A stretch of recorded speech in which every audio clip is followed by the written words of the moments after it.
Hello student, good morning. जैसा कि हम लोग पढ़ रहे हैं ट्रांसमिशन ऑफ पावर, यानी कि पावर को एक स्थान से दूसरे स्थान तक ट्रांसमिट करने के साधन या उपाय। तो इसमें हम लोगों ने जाना कि शाफ्ट जो है सबसे मुख्य साधन होता है पावर को ट्रांसमिट करने के लिए। तो एक शाफ्ट से दूसरे शाफ्ट को चलाया जाता है तो उसके लिए बहुत सारी साधनों का प्रयोग किया जाता है। तो एक शाफ्ट से दूसरे शाफ्ट को चलाने के लिए हमने समझा पुल्ली के बारे में कि शाफ्ट पर पुल्ली लगाने के बाद दूसरे शाफ्ट के पुल्ली को चलाया जा सकता है, लेकिन एक पुल्ली से दूसरे पुल्ली को चलाने के लिए भी एक साधन होना आवश्यक है। एक कनेक्टिंग होगा, उसमें एक संपर्क होगा जिसकी वजह से दूसरा पुल्ली आपका चलेगा। बगैर किसी साधन के दो पुलियां जो दूरियां एक दूसरे की दूरी पर स्थित है वह नहीं चलाई जा सकती है। इसलिए पुल्ली को एक दूसरे के संपर्क में चलाने के लिए जिस साधन का प्रयोग किया जाता है उसका नाम है बेल्ट। बेल्ट एक प्रकार का साधन है जिसको हम लोग हिंदी में पट्टा कहते हैं। उस पट्टे की सहायता से हम दो पुलियों को एक साथ चला सकते हैं। तो इस प्रकार बेल्ट जो है ये पावर को ट्रांसमिट करने का एक मुख्य साधन होता है। तो बेल्ट जो बनता है वह कैनवेस का हो सकता है, रबड़ का हो सकता है, चमड़े का हो सकता है।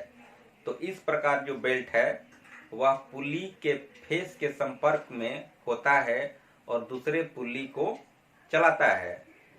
तो बेल्ट जो है ये बहुत सारे डिजाइनों में पाया जाता है, जिसमें आपका पहला जो है वह फ्लैट बेल्ट होता है।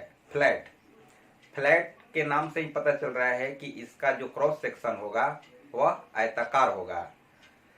तो पुल्ली के रिम का जो फेस होता है उस पर फ्लैट बेल्ट जो है उसके संपर्क में आता है और पुल्ली के साथ घर्षण करते हुए दूसरे पुल्ली को चलाता है। इस प्रकार आपका फ्लैट बेल्ट काम करता है। फ्लैट बेल्ट होता है जो फ्लैट पुल्ली के सरफेस को टच करता है, लेकिन जो पुल्ली होता है उसका जो रिम का सरफेस होता है, सतह होता है, वह बिल्कुल फ्लैट नहीं होता है। वह बीच में कन्वेक्स यानी उभरापन उस पर होता है। उभरापन होने के बहुत सारे लाभ हैं। उभरापन होने की वजह से बेल्ट जो है हमेशा पुल्ली के सेंटर में ही चलेगा।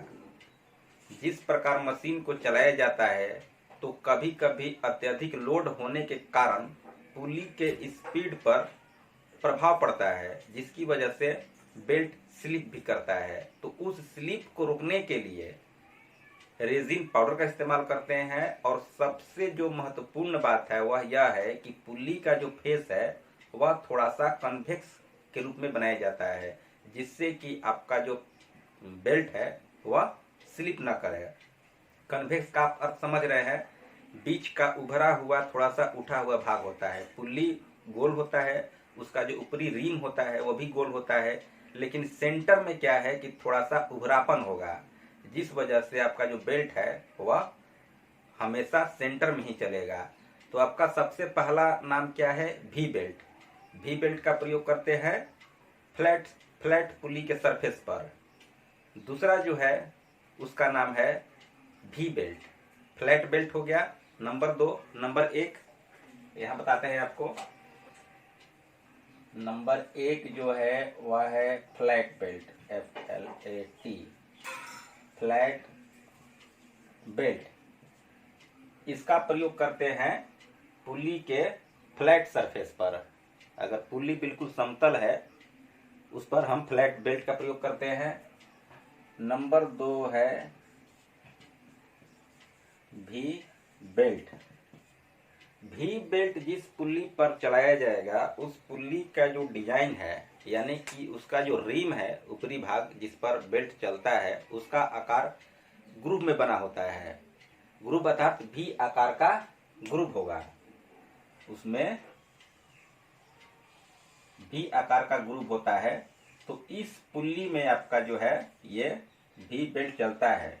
इससे बहुत सारे फायदे हैं। अगर अचानक मशीन पर लोड पड़ रहा है तो ये स्लिप नहीं करेगा, इसलिए कि ये पुल्ली के भी ग्रुप में आसानी से चलता रहेगा, फिसलने की संभावना इसमें नहीं होती है। और ये जो है अधिकतर स्टेप पुल्ली पर प्रयोग की जाती है। स्टेप पुल्ली यानी 1 से 2 स्टेप वाली, 2 से 3 स्टेप वाली पुल्ली होती है। 1 स्टेप, 2 स्टेप, 3 स्टेप, इस प्रकार की पुल्ली का जो है स्टेप में बना होता है। ये है आपका स्टेप पुल्ली। इस स्टेप में जो है यहाँ पर आपका जो है भी ग्रुप बना होता है। इस प्रकार से भी ग्रुप बना होता है। इस भी ग्रुप में बेल्ट को डाल करके पुल्ली को चलाया जाता है। इस प्रकार बेल्ट जो है एक महत्वपूर्ण साधन है जो पुल्ली को चलाता है, एक दूसरे पुल्ली को संपर्क में आकर के दोनों पुल्लियों को चलाता है। ठीक है, तो इसके आगे हम पढ़ेंगे बेल्ट ड्राइव। बेल्ट ड्राइव के प्रकार, कितने प्रकार के बेल्ट ड्राइव होते हैं, आप लोग किताबें पढ़ लीजिएगा, समझने में आसानी होगी। आज के लिए इतना ही, धन्यवाद।